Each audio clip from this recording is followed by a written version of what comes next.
ہے۔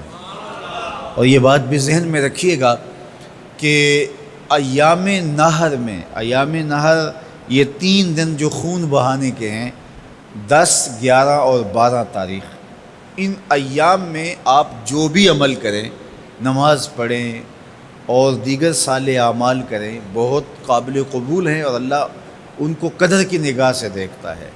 لیکن ان ایام میں جو سب سے زیادہ اللہ کو محبوب عمل ہے وہ راہ خدا میں خون بہانا ہے، قربانی پیش کرنا ہے۔ تو قربانی کا کوئی اور متبادل نہیں ہو سکتا۔ کچھ لوگ یہ فلسفہ ان دنوں کے اندر بیان کرتے ہیں کہ 20-50 ہزار کی قربانی کرنے کی بجائے اتنے اگر کسی غریب کو دے دیے جائیں تو اس کے 2-3 مہینے خیریت سے گزر جاتے ہیں اور وہ گھر کے اندر جو ہے وہ ضرورت کی چیزیں ڈال لے، تو گوشت تو 2-4 دن کے اندر کھایا پیا جاتا ہے، ختم ہو جاتا ہے۔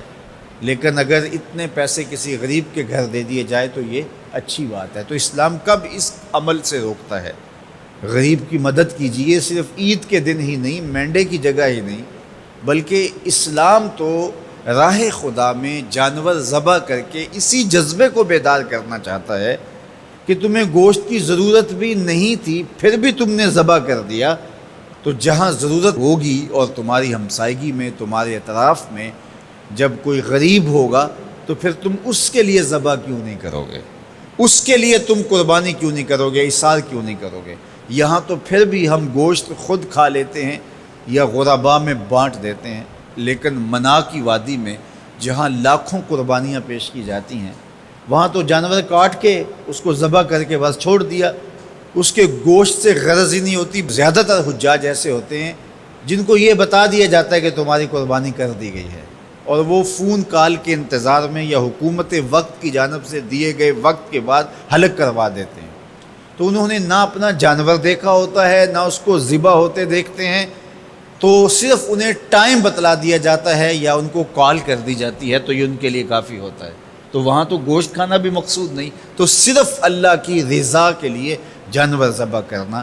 تو جب رضا الہی کے لیے جانور ذبح کرنے کا جذبہ پیدا کر کے تمہیں راہ خدا میں خرچ کرنے کی ترغیب دی جاتی ہے تو پھر تم پورا سال خرچ کرو گے، تمہارے لیے کوئی مشکل اور کوئی مشقت نہیں ہوگی۔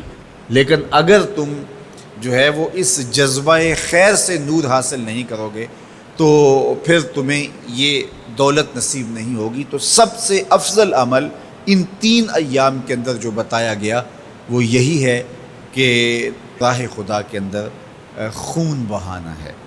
اللہ کے محبوب